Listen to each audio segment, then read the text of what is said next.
క్రీస్తునందు ప్రియమైన సోదరి సోదరులారా, మన ప్రభువును రక్షకుడునైన యేసుక్రీస్తు యొక్క పరిశుద్ధమైన నామమున నేను మీకు శుభములు వందనములు తెలియజేసి ఉన్నాను.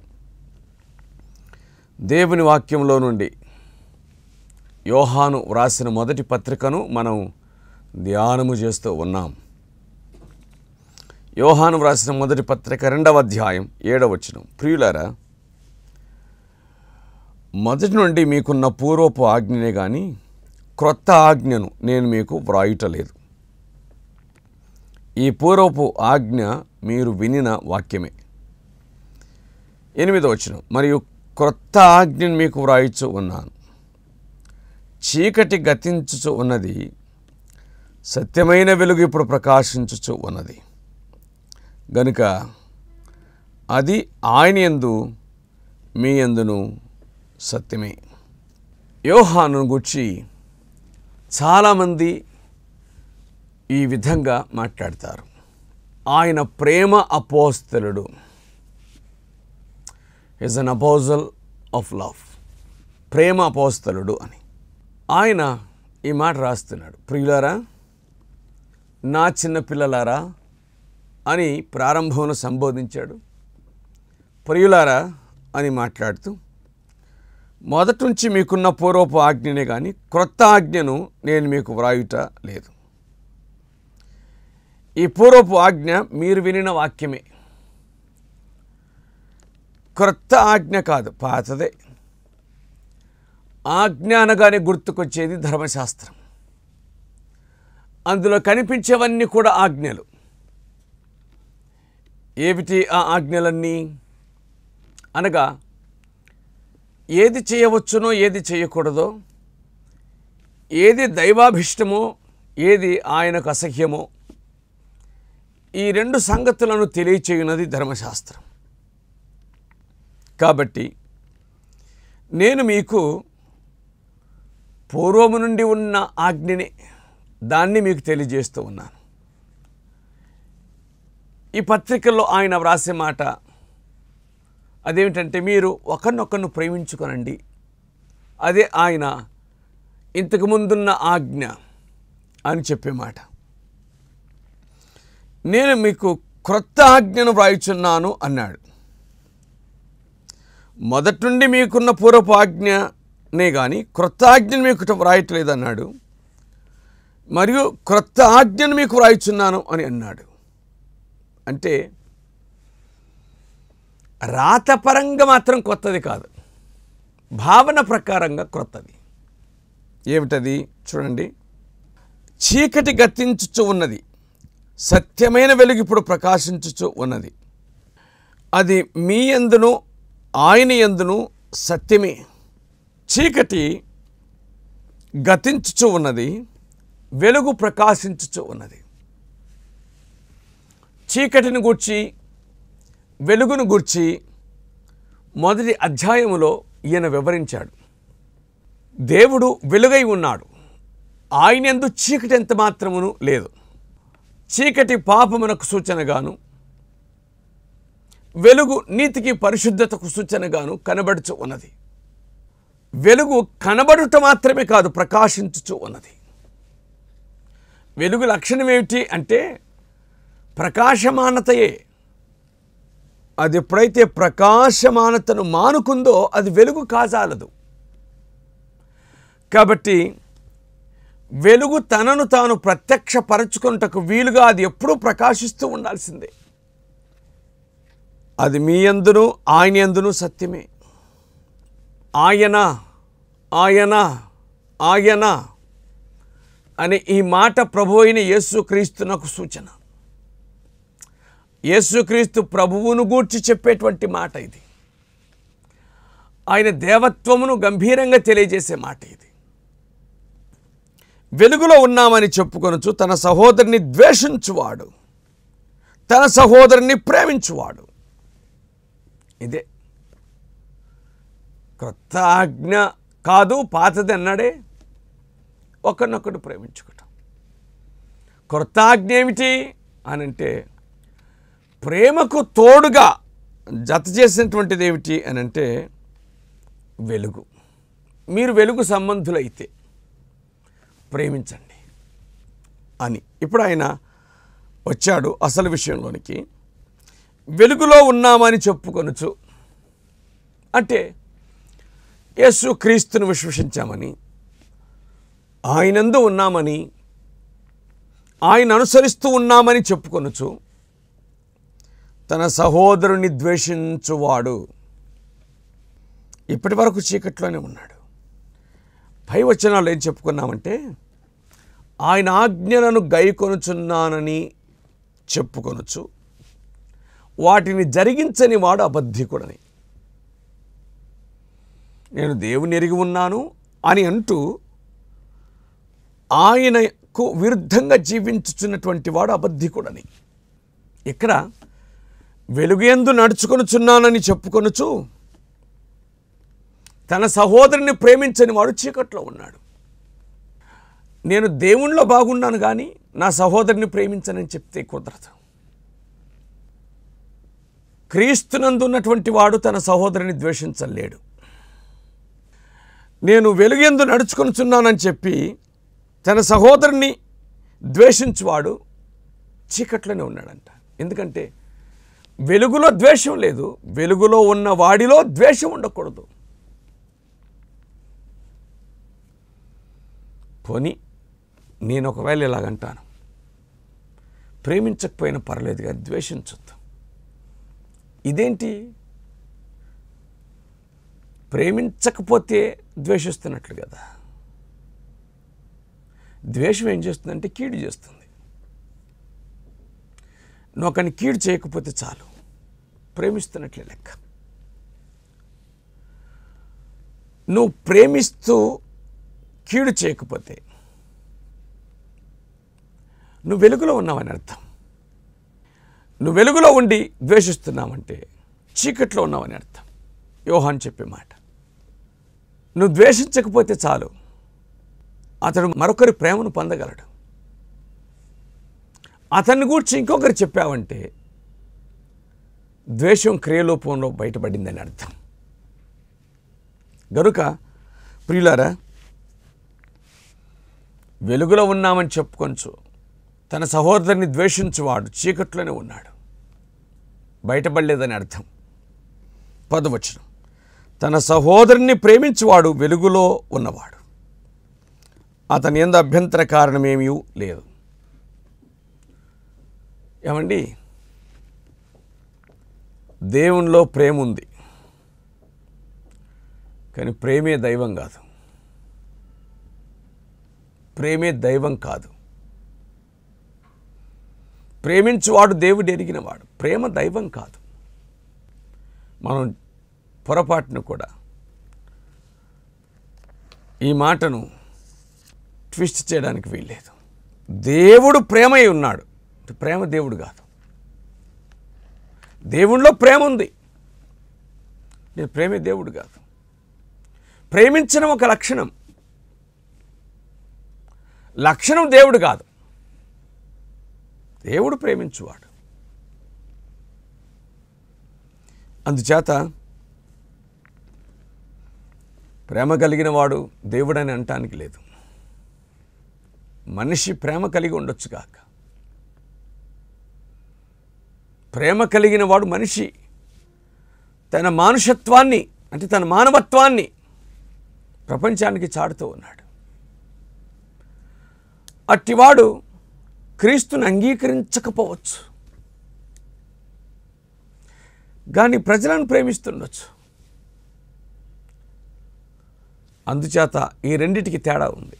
దేవుడు ప్రేమామయుడు, ఆయన మనల్ని ప్రేమించినాడు, ప్రాణం పెట్టేంతగా ప్రేమించాడు. యువతల మనిషి తోటి మనుషులను ప్రేమించవచ్చు కానీ దేవుణ్ణి ప్రేమించని ప్రేమ, తోటి మనిషి పట్ల చూపించేటువంటి ప్రేమ రెండు కూడా వేరుగా ఉన్నాయి. దేవుణ్ణి ప్రేమించేటువంటి ప్రేమ దేవునికి కృతజ్ఞత తెలియజేసేటువంటి ప్రేమ. మనుషుల పట్ల చూపించేటువంటి ప్రేమ తాను పొందిన ప్రేమకు తార్కాణం. అందువలన దేవుడు ప్రేమించువాడు ప్రేమామయుడు, ప్రేమయే దైవం కాదు. తన సహోదరుని ప్రేమించువాడు వెలుగులో ఉన్నవాడు, అతని యందు అభ్యంతర కారణం ఏమీ లేదు. 1 యోహాను పత్రిక 2:11 చదువుతున్నాను. తన సహోదరుని ద్వేషించువాడు చీకట్లో ఉండి చీకట్లో నడుస్తున్నాడు, చీకటి అతని కనులో గ్రుడితనం కలుగజేసెను, కనుక తానెక్కడికి పోవచ్చున్నాడు అతనికి తెలియదు. ఇలాగున చదువుదాం.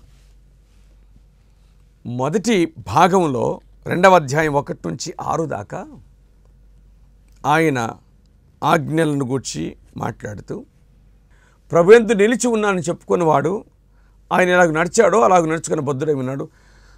మనం ఆయన యందు ఉన్నామని దీనివల్ల తెలుసుకొనిచున్నాము అని అన్నాడు. ఇప్పుడు 11వ వచనం ఆఖరిలో తానెక్కడికి పోవచ్చున్నాడు అతనికి తెలియదు అని అన్నాడు. కొన్ని క్రియలు మనకు తెలియజేస్తాయి, కొన్ని క్రియలు మనకు తెలియచేయవు.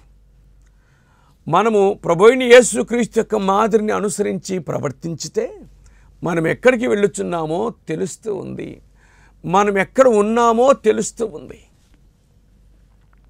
అట్లా కాకుండా మనము చీకట్లో నడిస్తే, చూడండి ఈ మాట వ్రాయబడింది, తన సహోదరుని ద్వేషించువాడు చీకట్లో ఉన్నాడు, చీకట్లో నడుస్తూ ఉన్నాడు. అంతే, మొత్తం చీకటి, ఉండటమే చీకటి, నడక చీకటి, ప్రయాణము చీకటి. గమ్యస్థానం ఏంటి? చీకట్లో ఉన్నోడికి ఏం తెలుస్తుంది? కాబట్టి వాక్యం చెప్పే మాట ఏమిటంటే, చీకటి అతని కన్నులకు గ్రుడ్డితనము కలగజేశాను. ఇది భౌతిక సంబంధమైనటువంటి దానిని గూర్చి దేవుని దాసుడు మాట్లాడట్లేదు, ఆత్మ సంబంధమైన విషయాలే కాదు. ఏమిటి అని అనగా, ఆయన ఎరిగి ఉండి కూడా తన సహోదరుని ద్వేషించువాడు పాపములోనే ఉన్నాడు. పాపము మనిషి యొక్క కనులకు గ్రుడ్డితనమును కలగజేస్తుంది. అంటే పాపము మరింత పాప కాఠిన్యమునకు తీసుకొని వెళుతూ ఉంది. నీవు చీకట్లో నడుస్తున్నావు అనే సంగతిని తెలిసిన తర్వాత వెలుగును కోరుకోవాలి. కాదు అంటే చీకట్లో నడవటానికి నీ మనసు ఇష్టపడుతుంది. అప్పుడు నువ్వెక్కడికి వెళ్తున్నావో తెలియదు. మొదట జరిగేది ఏంటంటే, అసలు నీకు గమ్యస్థానం తెలియదు. రెండవదిగా, నీవు గమ్యస్థానం చేరలేవు, నీకు గమ్యస్థానం లేదు కాబట్టి. ఆ తర్వాత నీ స్వనాశనం జరుగుతుంది. ఎక్కడికి వెళ్తావో తెలియదు, ఎక్కడ పడతావో తెలియదు. ఒక గ్రుడ్డివాడిని వదిలిపెట్టండి, గమ్యస్థానం తెలియదు. అతని వెంట నడుచుకుంటూ వెళ్ళండి, ఎక్కడో చోట పడిపోతాడు. పాపంలో బతికేవాడు కూడా అదే. కనుక ప్రియులారా, ఆయన చెప్పినట్టుగా మీకు ఒక ఆజ్ఞ ఇస్తున్నాను. ఆ ఆజ్ఞను అనుసరించి మీరు నడిస్తే, ఆ ఆజ్ఞానుసారంగా మీరు ప్రవర్తిస్తే మీకు క్షేమం కలుగుతుంది అన్నట్లుగా దేవుని దాసుడు మాట్లాడుతూ ఉన్నాడు. మంచిది. 2వ అధ్యాయం 12వ వచనం, చిన్నపిల్లలారా, ఆయన నామమును బట్టి మీ పాపములు క్షమించబడి ఉన్నవని మీకు వ్రాయిచు ఉన్నాను. పాపక్షమాపణ పొందిన వారికే ఈ సంగతులను రాశాడు. ఆయన నామమును బట్టి మీ పాపములు క్షమించబడి ఉన్నవి. ఎస్, వారు ఆది నుంచి ప్రకటించిన మాట ఆ మాటే కాదు. అదేంటంటే, ప్రభువైన యేసుక్రీస్తు నామమున తప్ప ఇక ఏ నామమున పాపక్షమాపణ కలగదు అని వారు చాలా గట్టిగా బోధించిన విషయము అదే కదూ. అపోస్తుల కార్యముల గ్రంథం 4:12, మరి ఏ నామమున రక్షణ కలగదు, ఈ నామముననే, అంటే యేసు నామముననే మనము రక్షణ పొందవలను, కానీ ఆకాశం క్రింద మనుషులలో ఇవ్వబడిన మరి ఏ నామమున రక్షణ పొందలేము అని అన్నాడు. కాబట్టి ఒక మనిషి పాపక్షమాపణ రక్షణను పొందగలిగిన ఏకైక నామం యేసునామం. ఒక వ్యక్తి పాపక్షమాపణ రక్షణను పొందగలిగిన ఏకైక నామం యేసునామం. మీరు పాపక్షమాపణ పొందినవారు కాబట్టి మీకు రాస్తూ ఉన్నాను. చిన్నపిల్లలారా అన్నాడు, నెక్స్ట్ తండ్రులారా అని అన్నాడు, నెక్స్ట్ యవనస్తులారా అని అన్నాడు, మీకు వ్రాయిచున్నాను అన్నాడు. చిన్నపిల్లలకి ఏం రాశాడు? ఆయన నామమును బట్టి మీ పాపములు క్షమించబడి ఉన్నవి. కాబట్టి చిన్నపిల్లలారా, తండ్రులారా, యవనులారా అని సంబోధించాడు ఈ హేతు చేత. అప్పుడే పాపక్షమాపణ పొందిన వారికి రాసిన మాట. మీకు పాపక్షమాపణ కలిగింది కాబట్టి ఇదిగో నేనేం రాశానో ఆ సంగతులన్నీ మీకు రాస్తూ ఉన్నాను. రెండవదిగా, తండ్రులారా, మీరు ఆది నుండి ఉన్నవాణ్ణి ఎరిగి ఉన్నారు గనుక మీకు వ్రాయచ్చు ఉన్నాను. ఆది నుండి ఉన్న వాణిని మీరు ఎరిగి ఉన్నారు గనుక మీకు వ్రాయచ్చు ఉన్నాను. ఆది నుండి ఏది ఉండెనో, మేమేది వింటిమో, మేమేది కంటిమో, మేమేది తాకితిమో, ఆది నుండి ఉన్నవాణిని మీరు ఎరుగుదురు. అంటే అనుభవశాలులారా అని అర్థం. పిల్లలారా, ఇప్పుడే రీసెంట్గా పాపక్షమాపణ పొందిన వారులారా, తండ్రులారా, అనుభవాన్ని కలిగిన వారులారా, మీరు ఆది నుంచి ఉన్న వారిని ఎరుగుదురు. అనుభవజ్ఞులు మీరు కాబట్టి మీకు వ్రాయిచి ఉన్నాను. యవనస్తులారా, మీరు దుష్టుని జయించి ఉన్నారు. బలవంతులు మీరు జయించి ఉన్నారు, అందుకు మీకు వ్రాయిచి ఉన్నాను. యవనస్తులు తప్పక తొట్టిల్లుద్రండి అని ఎందుకు అనుకుంటారండి? యవనస్తులారా, మీరు దుష్టుని జయించి ఉన్నారు అనే మాట ఎందుకు గుర్తుకురాదు? బాగుపడ్డానికి 100 మార్కులు సంపాదించిన వైపు చూడాలి కానీ 35 మార్కులని వైపు ఎందుకు చూడాలి? జీవితంలో పవిత్రత కలిగి ఉండడానికి అలా యోసేపు వైపు చూడండి, దావీదు వైపు కాదు కదా. దుష్టుని జయించిన వాని వైపు చూడండి, ఓడిపోయిన వాని వైపు కాదు కదా. చిన్నపిల్లలారా, మీరు తండ్రిని ఎరిగి ఉన్నారు గనుక మీకు వ్రాయిచి ఉన్నాను. తండ్రులారా, మీరు ఆది నుండి ఉన్నవాడిని ఎరిగి ఉన్నారు గనుక మీకు వ్రాయిచున్నాను. యవనస్తులారా, మీరు బలవంతులు, దేవుని వాక్యం మీ యందు నిలుచుచూ ఉన్నది. మీరు దుష్టుని జయించి ఉన్నారు గనుక మీకు వ్రాయిచు ఉన్నాను. పిల్లలు, యవనులు, తండ్రులు, వీరు ముగ్గురు కలిసి అనుభవజ్ఞులు, దేవుణ్ణి ఎరిగిన వారు, అపవాదిని జయించిన వారు. ఇది కదా సంఘానికి బలం. ఏమిటి సంఘమునకు బలం? పాపము నుండి ప్రాయశ్చిత్తం పొందిన వారు బలం. దేవుని ఎరిగిన వారు, అనుభవం కలిగిన వారు సంఘమునకు బలం. అపవాదిని జయించేవారు సంఘమునకు బలం. ఓడిపోయేవారు, చతికిలబడేవారు, ఇష్టానుసారంగా బతికి సంఘంలో పెత్తనం చెలాయించేవారు, ఈ విషయాలను మనం మరచిపోదాం. జ్ఞాపకం ఉంచుకుందాం ప్రియులారా. మీరు బలవంతులు. యవనస్తులారా, మీకు రాస్తూ ఉన్నా, దుష్టుని జయించి ఉన్నారు. ప్రభువలే మీరు దుష్టుని జయించి ఉన్నారు, మీకు రాస్తూ ఉన్నాను. అందుచేత చాలా అవసరం ఈ మాటలన్నీ కూడా. ఆయన నెరిగి ఉండుట చిన్నపిల్లల వలె, అనగా పాపక్షమాపణ పొందుట. యవనస్తుల వలె పాపమును జయించుట, దుష్టుని జయించుట. తండ్రుల వలె అనుభవమును కలిగి ఉండుట. ఒక వ్యక్తి జీవితంలోని 3 దశలను యోహాను మనకు తెలియజేస్తూ ఉన్నాడు. ఆయన ఎరుగుట చిన్నపిల్లలుగా, దుష్టుని జయించుట యవనస్తులుగా, అలాగే ఆది నుండి ఉన్నవాన్ని ఎరిగి ఉండుట అనుభవ జ్ఞానం. ఇది మనకు అవసరమని దేవుని వాక్యం మనకు జ్ఞాపకం చేస్తూ ఉంది. అలాగున జీవించవలసిన అవసరత మనకందరికీ ఉందనే సత్యాన్ని మనం గుర్తుంచుకుందాం. అపవాదిని జయించాలి. మనస్సులో మొదట జయించితే జయించినట్లే లెక్క.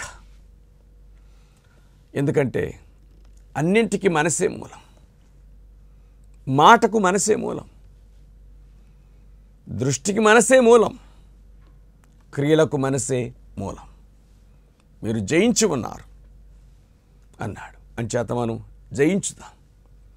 ప్రభువును జయిద్దాం, అలాగున జీవిద్దాం, ఆయనకి ఇష్టలుగా బ్రతుకుదాం. అటువంటి అనుభవాన్ని పొందిన వారమై ప్రభువునకు కీర్తిని తీసుకొని వద్దాం. మళ్ళీ అడుగుచున్నాను ఈ మాట, నీకోసం ప్రాణం పెట్టినవాడు ప్రభు, ఆయన స్వీకరించి ఆయనందు విశ్వసించి పాపక్షమాపణ పొంది బలవంతులు కావాలని ప్రభు పేట మనవి చేస్తూ ఉన్నాను. ఈ మాటలను దేవుడు దీవించునుగాక. ఆమేన్. ప్రార్థన చేద్దాం. ప్రేమ కలిగిన తండ్రి, మీకు స్తోత్రాలు. మమ్మను ప్రేమించి కరుణించి దర్శించిన విధం కోసం మీకు వందనాలు. మీ మాటలు విన్న వారిని జ్ఞాపకం చేసుకోనండి. మీ యందు విశ్వాసం ఉంచిన వారిని కరుణించండి. పిల్లలుగా, యవనులుగా, వృద్ధులుగా వారి అనుభవాన్ని గూర్చి తెలియజేశారు. అలాగున్న జీవించే భాగ్యం మిమ్మని వేడుకుంటూ ఉన్నాం. మీ మాట వింటున్న వారందరినీ బలపరచండి, వాక్యమునందు స్థిరపరచండి. క్షేమం, శాంతి, సమాధానాలు వారికి అనుగ్రహించండి. భౌతిక అక్కర్లను తీర్చండి. వారికి ఏది అవసరతో దాన్ని మీరు అనుగ్రహించండి. మీరు సెలవిచ్చినట్లుగా, మీరు వాగ్దానం చేసినట్లుగా యేసుక్రీస్తు నామమున వేడుకొనుచున్నాము తండ్రి. ఆమెన్.